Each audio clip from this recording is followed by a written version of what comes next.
तो आज प्रधानमंत्री नरेंद्र मोदी का 74वां जन्मदिन है। पूरे देश में धूमधाम से आज उनका जन्मदिन मनाया जाएगा। आपको जानकारी दे दें कि योगी आदित्यनाथ सहित कई बड़े नेताओं ने उन्हें इसकी बधाई दी है और ट्विटर पर उन्होंने पोस्ट करके इस चीज़ की बधाई दी। क्या कुछ उनके द्वारा कहा गया वो भी आपको बताएंगे। तो आपको बता दें कि प्रधानमंत्री नरेंद्र मोदी का जन्मदिन जो है वो मनाया जा रहा है और आज बीजेपी कार्यालय को भव्य तरीके से सजाया भी गया है।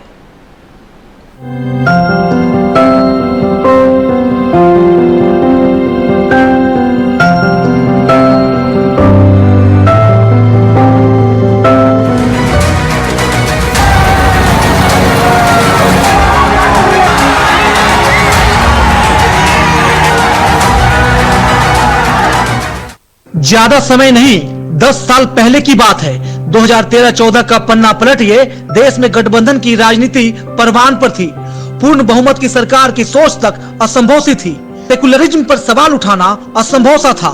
मुस्लिम वोट बैंक का दीवाना बन चुकी सियासी जमात में राम, अयोध्या और हिंदू का जिक्र असंभव सा था। हिंदू राष्ट्रवाद की बात असंभव सी थी।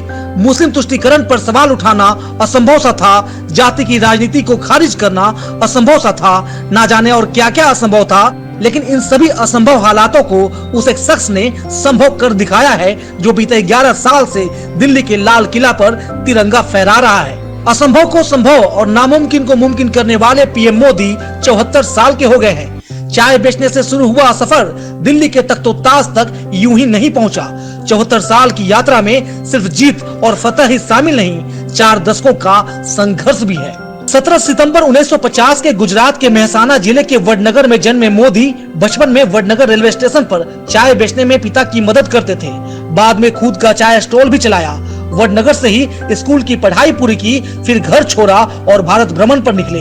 हिमालय के गुफाओं में तपस्या की, घर लौटे तो 1968 में जसोदाबेन के साथ उनकी शादी हो गई। लेकिन उनकी हाथ की लकीरों में गृहस्थी की जगह सियासत और राजयोग लिखा था, लिहाजा जल्दी ही वे दोनों अलग हो गए। मोदी 8 साल की उम्र में ही आरएसएस के संपर्क में आ गए थे। वो आरएसएस से इस कदर प्रभावित हुए कि 20 साल की उम्र में संघ के प्रचारक बन गए। संगठन में लंबे समय तक रहने के बाद बीजेपी में शामिल हुए और फिर सक्रिय राजनीति में कदम रखा तो कदम दर कदम इतिहास बनता गया। हालांकि बचपन में वो भारतीय सेना में शामिल होना चाहते थे।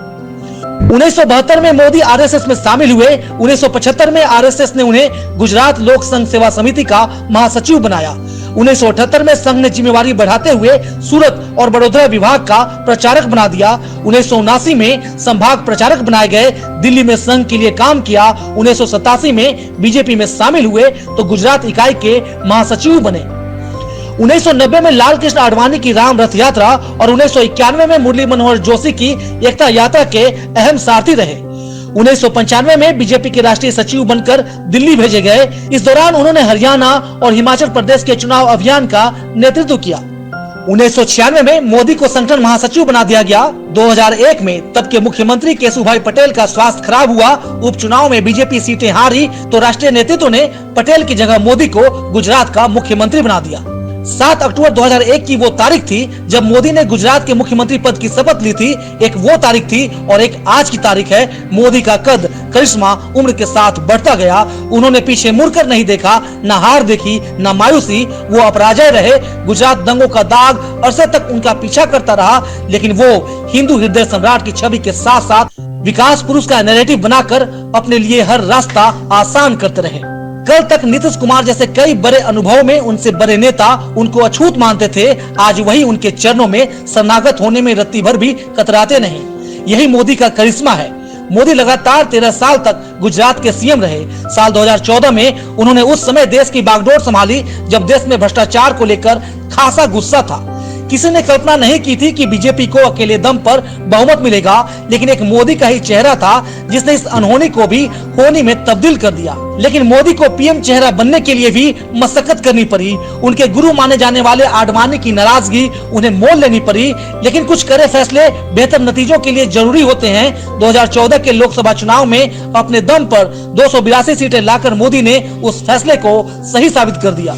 2019 के चुनाव में 282 का आंकड़ा 303 पर पहुंच गया और मोदी को दुनिया के टॉप लीडर में शामिल किया जाने लगा।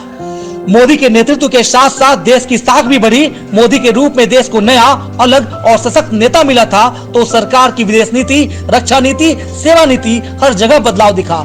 हर नीति और हर फैसले में मोदी की छाप दिखी। वो मोदी ही थे जिसने उरी का बदला पाकिस्तान में घुसकर सर्जिकल स्ट्राइक से लिया, पुलवामा का मुंहतोड़ जवाब एयर स्ट्राइक से दिया। तो दूसरी तरफ देश में विकास की योजनाएं दौड़ने लगी।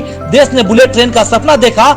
रेलवे स्टेशन पर चाय बेचने वाला प्रधानमंत्री बनकर देश के कोने कोने में high speed Vande Bharat express दौड़ा रहा है। मोदी चेहरे के सामने आज तक कोई चेहरा टिक नहीं सका, ना विपक्ष में, ना मोदी के अपने बीजेपी में ही। मोदी एक हाथ से सरकार चलाते रहे तो दूसरी हाथ से अपने वोट बैंक को साधने में कोई कसर नहीं छोड़ी। पीएम होते हुए भी खुलकर मंदिरों में साधना, तपस्या, आराधना की। अयोध्या में भव्य राम मंदिर बना। काशी में ज्ञानवापी का मसला भी खत्म होने की राह पर है। देश के कोने कोने में हिंदुओं का सपना सच होता दिखा। उनके अंदर हिंदुत्व पर गर्व की अनुभूति बढ़ी। यही वजह है कि 2024 के लोकसभा चुनाव में तीसरी बार भी मोदी के सामने विपक्ष ढेर हो गया। पंडित नेहरू के बाद लगातार तीसरी बार पीएम बनने वाले मोदी दूसरे शख्सियत हैं। आज भी देश मोदी पर यकीन करता है। वही यकीन आज 74 साल का हो गया। Bureau report, TV45।